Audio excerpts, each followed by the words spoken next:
For today's video, gagawa ako ng cheese pop pastry. Yan lang po ang ingredients ko. Tatlo lang, may egg. Yung pop pastry na yan po nagawa na Andy Curry cheese.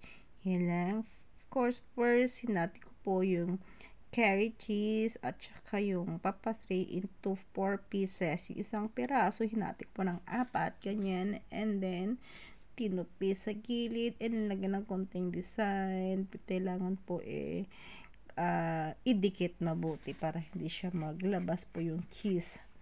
Ganyan lang po kasimple. Paulit-ulit ganyan po lahat. Ganyan. Diba? Para siyang empanada style. Ganyan.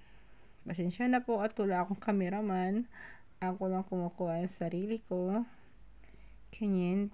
Titutupiin to triangle shape. Ganyan. And then, pisa sa gilid para magkadikit po siya at hindi lalabas yung cheese. Ganyan. Napaka-simple lang po naman yung paggawa ng cheese pop pastry. Mga pang-dessert po nila. Ganyan. Napaka-simple lang. Ganyan. Hanggang lahat po magawa, mayari. Ganyan lang po pa simple ng paggawa. And then, yung egg yolk, ang pinangkulay sa ibabaw as para mas maganda.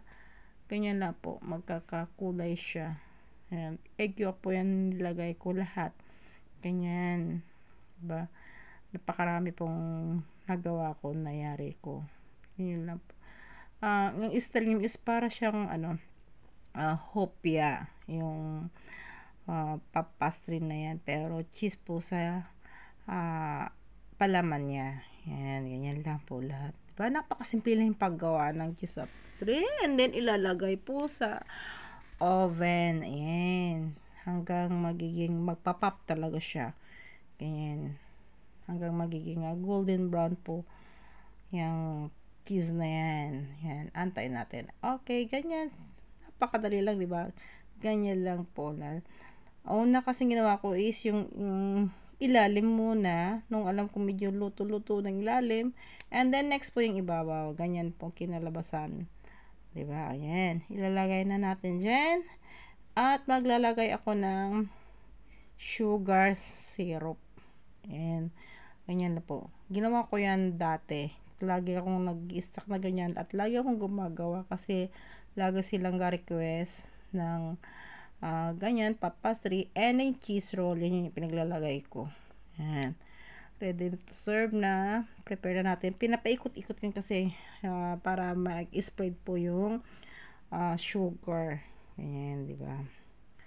Napakadali lang ang gawin.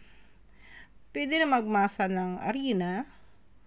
Ayan. At yan na kasi is binili na. Ready to made na po yung aking ginawa pop pastry. Hindi na ako nagmasa.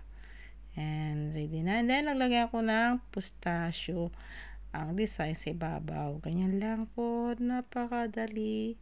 And then, ready to serve. Thank you for watching everyone. See you next vlog.